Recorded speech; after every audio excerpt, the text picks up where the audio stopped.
বৈশ্বিক জ্বালানি ও সামুদ্রিক বাণিজ্যের অন্যতম গুরুত্বপূর্ণ পথ হরমুজ প্রণালীকে কেন্দ্র করে নতুন এক কৌশলগত উদ্যোগ নিচ্ছে ইউরোপের কয়েকটি দেশ। যুক্তরাষ্ট্রকে বাদ দিয়ে এই সংকটপূর্ণ জলপথে নৌযান চলাচল স্বাভাবিক রাখতে একটি বৃহৎ নৌজোট গঠনের পরিকল্পনা চলছে বলে জানিয়েছে আন্তর্জাতিক গণমাধ্যম দ্য ওয়াল স্ট্রিট জার্নাল। একাধিক পশ্চিমা কর্মকর্তার বরাত দিয়ে প্রতিবেদনে বলা হয়েছে, যুদ্ধ পরবর্তী পরিস্থিতিতে হরমুজ প্রণালীর নিরাপত্তা ও বাণিজ্যিক চলাচল স্বাভাবিক রাখাই হবে এই সম্ভাব্য জোটের মূল লক্ষ্য।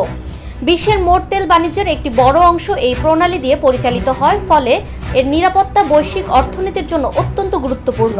বিশ্বের মোট তেল বাণিজ্যের একটি বড় অংশ এই প্রণালী দিয়ে পরিচালিত হয়, ফলে এর নিরাপত্তা বৈশ্বিক অর্থনীতির জন্য অত্যন্ত গুরুত্বপূর্ণ।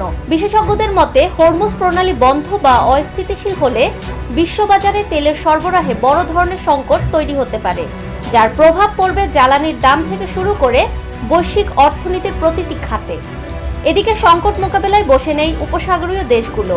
কাতার ইতোমধ্যেই সমুদ্রপথে সব ধরনের বিধিনিষেধ তুলে দেওয়ার ঘোষণা দিয়েছে, যাতে জ্বালানি পরিবহন কার্যক্রম নির্বিঘ্ন থাকে। অন্যদিকে সৌদি আরব জানিয়েছে, তাদের পূর্ব পশ্চিম পাইপলাইন এখন পূর্ণ সক্ষমতায় চালু রয়েছে। বিশেষভাবে গুরুত্বপূর্ণ এই পাইপলাইনটি হরমুজ প্রণালীকে সম্পূর্ণভাবে এড়িয়ে প্রতিদিন প্রায় 70 লাখ ব্যারেল তেল পরিবহনের সক্ষমতা রাখে। এটি সৌদি আরবের জ্বালানি রপ্তানি ব্যবস্থাপনায় একটি বড় বিকল্প রুট হিসেবে কাজ করছে।